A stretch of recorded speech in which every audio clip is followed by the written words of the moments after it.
চলে যাব এখান থেকে, কেউ থাকবে না। যিনি থাকার উনিই যখন থাকেন নাই, কারো কাছে মালাকুল মউত অনুমতি নিয়ে আসে নাই, আসবে না।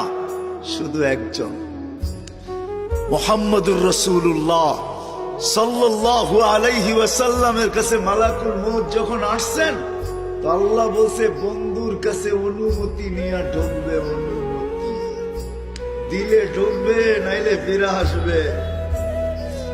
বন্ধু আমার, খবরদার অনুমতি ছাড়া যায় গর্জায় ঢুকা যাবে না। আমাদের কারো কাছে অনুমতি নিয়ে আসবে না, ওনার কাছে অনুমতি নিয়ে গেছেন।